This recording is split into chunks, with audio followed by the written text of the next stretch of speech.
it's Webs here, and it's time to lose our mind with Deck of Lunacy. You might be thinking, have I lost my mind doing a Deck of Lunacy deck in 2022? Kind of. It's one of those cards that I want to use before it actually rotates out, because it is a really fun card to actually use, even if it isn't the best card in the world anymore. And the other two reasons why I wanted to use it were for the first being a really big Magister Dawngrasp can actually be achieved through Deck of Lunacy, because you can actually get the school of magics that you normally don't have, as seen in the clip behind me, which I thought would be a really fun idea to actually play around with, even if it isn't the best idea in the world. And the second reason is Gray Sage Parrot. This will actually copy spells even if they were reduced in cost because of Deck of Lunacy. So if you change a 2-cost spell into a 5-cost spell, you can actually get, as seen in this clip right here, where we use Shield's Shatter and then we follow it up with a Flame Strike. And then on this following up turn, we actually use our Parrot to put down a second Flame Strike to actually finish off the opponent's board. Because of those two interactions, I thought it would be really funny to actually run a big spell mage package in a deck that doesn't actually run that many big spells, as it doesn't really matter what the big spells actually are. They're going to get transformed anyways, but Mask of Cthulhu is the most consistent big spell that you actually want in the deck. And as I already have mentioned before, this isn't the strongest deck in the world, but it is a nice deck to actually use Deck of Lunacy one last time before it actually rotates out, and that's the main purpose of the deck. So if you really want to use Deck of Lunacy, this is a great deck for you to try out. Otherwise, just play normal big spell mage. It's probably more consistent than this, but this is a lot more fun to actually pull off. For the Mulligan guide of this deck, if you're in a minion-based matchup, you want to keep Fire Sale in your opening hand, as it's your guarantee AoE against any opponent's minions early on in the game. Wildfire is also a great card to keep in your opening hand, just because you can scale your hero power a bunch before you actually use Deck of Lunacy. And Deck of Lunacy is always a great card to keep in your opening hand, though if you're keeping a Fire Cell in your opening hand with Deck of Lunacy, I would recommend actually Mulligan the Deck of Lunacy away. Otherwise, just keep Deck of Lunacy. And for cards that you want to keep in your opening hand besides those cards, I would say Ignite, Ruined Orb, and Siphon Mana are all great cards to keep in your opening hand, but you don't want to keep a critical mass of them, as some of them you want to keep in your deck. It just depends on what the scenario actually is, and you're mainly using these as removal tools if you draw into them early. Arcane Intellect is also pretty good to keep in your opening hand if you have a Deck of Lunacy in your hand, mainly because Arcane Intellect will actually allow you to draw into the transformed spells that you get off of Deck of Lunacy. Otherwise, it's just a neat draw card. With that all being said, let's go find some games. Alright, time for a game against Mage. I like that skin a lot for Jaina, actually. Okay, so our starting hand... Ooh, Deck of Lunacy is pretty good. Gonna Mulligan away a Ignite and Mask of Cthulhu, just because of the fact we don't want multiple of the 2-cost spells in your opening hand. Drawing into a Wildfire and a Ice Barrier is pretty good. They have Cthulhu in their deck, which is kind of shocking. I don't know what deck actually runs Cthulhu. I guess you could run it in a Deck of Lunacy deck. I tried that out early on, but it didn't work out so well, so I cut it out of the deck. Well, we can just hero power here. The next turn we can unleash the madness with a Deck of Lunacy. Observer, interesting to see. Could be Deep Draw Cthulhu. That's always a deck that's been floating around. Might be actually a deck that I want to try out again, just because you can discount spells in your hand by so much in Mage now. So we're going to coin out the Deck of Lunacy and then pass the turn back. You know, the little face on Deck of Lunacy reminds me of Pot of Greed from Yu-Gi-Oh!, where it's a really smiley card that does a big effect, and there's a Deck of Lunacy of their own, so I was right. They are playing Deck of Lunacy, so this is going to be the very rare mirror match in 2022. Now, whose madness will be better, mine or his? Okay, they're going to use Spring Water. That's a card that I almost considered running in the deck instead of the Hero Power package, but I like the Hero Power package better. We're going to kill the 4/5. Okay, they're going to put Invoker down. Evoker is actually in my deck too, just because of the fact that you don't have much ways to actually heal yourself up as Mage, but Evoker acts as a pseudo heal. Well, we can use the parrot to actually kill both minions, but we're going to misplay here, kill the 3-1, and get a 5-5 out of it instead. Should have honestly killed the 3 or the 1-3 before using the parrot, but oh well. Okay, they're going to use Mask of Cthulhu. That's honestly what this match might end up going into, is just a Mask of Cthulhu off. But we're going to draw 2 cards. Rats is kind of funny, but I don't know how useful it actually will be. Then we're going to use Apex's Blast to do 5 damage. Celestial Ink, interesting to see. They get the parrot off, which gets another Mask of Cthulhu. We can hero power and then use the pre-spell to get the parrot on our side and then fill the board with rats. Because who doesn't like a bunch of rats? It also reminds me I want to do something with Blood Herald, but I don't know how good that card's actually going to be, so who knows if I'm going to do that anytime soon. It definitely probably will not be this week. I don't know. Maybe I'll think of something else. Now that's a very annoying card, even in this matchup. Though we are ahead, so it doesn't actually hurt us too much, especially because we have a Mask of Cthulhu in our hand. And honestly, I think this was the point where I realized it was a mirror match. Until this point, I guess I was on autopilot because I was playing so many of these games. We're going to use Mask of Cthulhu and pass the turn back. So unless they have some armor gain, we win the game right here.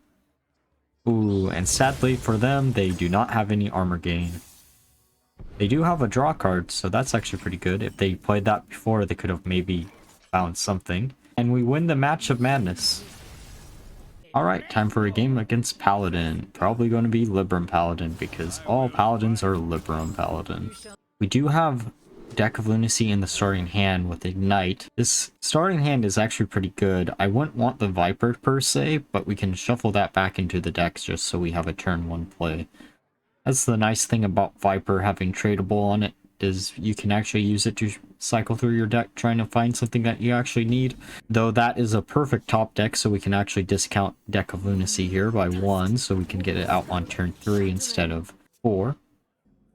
Okay, so that high cost card we don't really want to see. We do have the choice between using Ignite or Hero Power. We're going to go for Ignite just to put some damage in.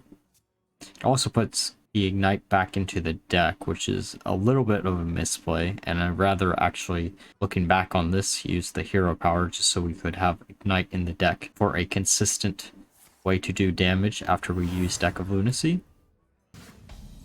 Wildfire is actually a pretty good top deck. We're going to use Deck of Lunacy, kill their minion, just because if they are Libram Paladin, I don't want to leave anything that can be buffed up on the field.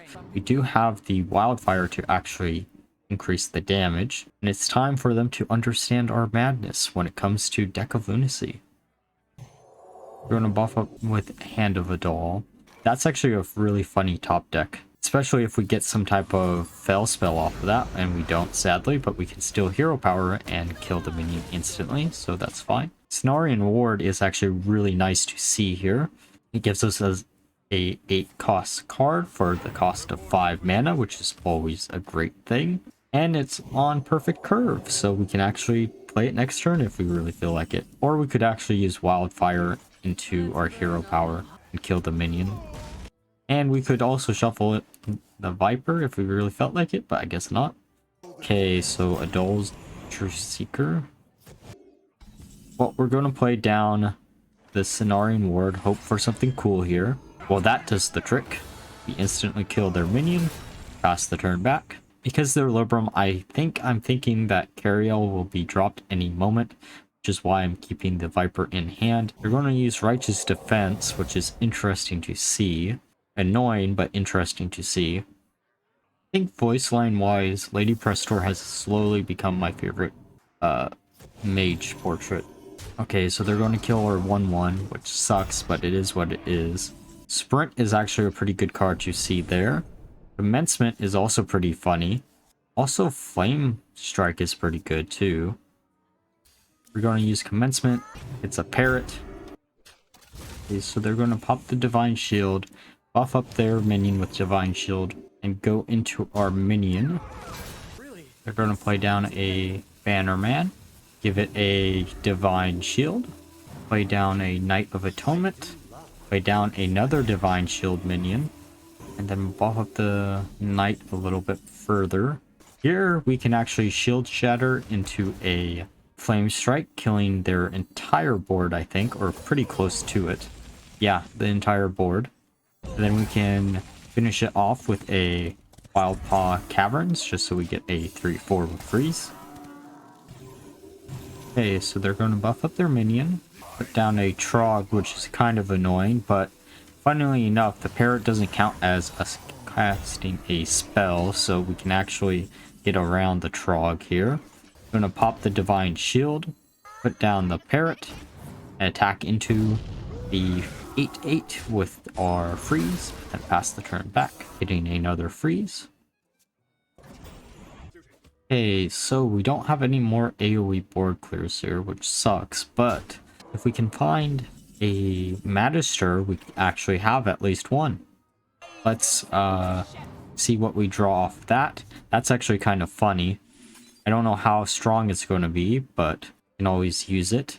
If we use this on the parrot, we get a second parrot out, an attack, and then kill the 3/3, and then we have a 80% chance of not hitting the recruit with the Psyche split, which is pretty nice. Getting another parrot, getting another big minion out with Cenarian Ward, drawing 3 cards, and a Shield Shatter, which kills our board, but we win anyways. Alright, time for a game against Hunter. Hunter can be a little bit annoying. We do have Deck of Lunacy in this starting hand, though this might not be the best matchup to keep it. We're going to keep it with Ignite, just because that gives us some removal. Wildfire is a perfect turn 1 play, especially since we're going first. Magister is something that we don't want to see yet. Okay, so they're going to use Demon Companion. That gets them a 2/2. We're just going to instantly kill it. We could have actually shuffled the Ignite in, but we want to keep it in our hand just because then we can have Ignite in our deck. Well, we have a bunch of big spells, and it is a reliable way to finish out the game in case Deck of Lunacy screws us over. Okay, so they're going to buff up their Trog. We don't have an easy way to kill the Trog this turn, so we're just going to ping it with our hero power and pass turn back. So we can actually kill both of their minions next turn, though we're going to have to delay Deck of Lunacy here for a turn, which is fine. And then we're just going to leave the 1/1 up.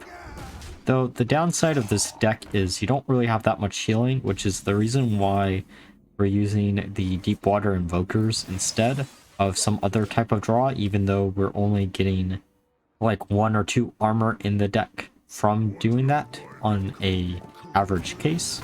They're going to draw 3 cards here. We're going to... Actually, what are we going to do this next turn? Forces of Nature is pretty funny to actually see. We're going to play down our Invoker, get a Cutting Class, put down the Force of Nature just because it's Hunter, so they most likely don't have a way to deal with it unless Explosive Trap. Or I guess you could be running Explosive Sheep too, but what Hunter is running Explosive Sheep, right? Ramming Mount, okay, so we can actually deal with that next turn with the Arcane Overflow. Too bad Cutting Classes doesn't actually have a School of Magic. There's the Viper. Going to kill the 5/7 and then attack into it. Probably honestly should have used our hero power instead, but oh well. Best in the Shell is interesting to see here just because it puts a wall between us and our opponent's minions whenever they play them down. Okay, so they're gonna hero power again. We are getting low, and I don't like being this low. We're gonna play Dawngrasp down, which should get us their board cleared in theory, though I should have attacked with the minion first. That would have been actually probably more useful than just doing what I did there. Arcane Flow is going to get us a 7/7, which is great. Though they do have 1 minion up, and we could have prevented that, which is my bad, I guess. Going to trade in the Viper, because the other one is actually pretty decent. Arbor Up is actually pretty good to actually see. That can actually win us the game in like 1 turn. be honest. Hungry, aren't you? Also depends on how we want to do this. Because we could use the infusion, I think it's called, or initiate. We're going to use Best in the Shell, followed up by a Arbor Up, I think. Oh no, we're actually going to kill it. We should have killed off one of our treants there, just so we could have gotten the second one out and then killed one of the 2 ones on the board, but oh well. And rush our way to victory. Alright, now that we're through the games, let's discuss my final thoughts of the deck and why I built the deck the way I did. So overall, Deck of Lunacy has sadly seen better days. I wish it was better as it was before, but I get why they wanted to make a meme card stay a meme card by increasing its cost by 2. That just sadly kills the card for the most part in any meta-relevant deck. This deck actually performs decently well, however. It isn't at the level of Silas Priest or Mr. Smite Mage that I've posted in the past. This deck definitely has its highs and lows. I say this because of the fact that Deck of Lunacy can actually just screw you over, sadly.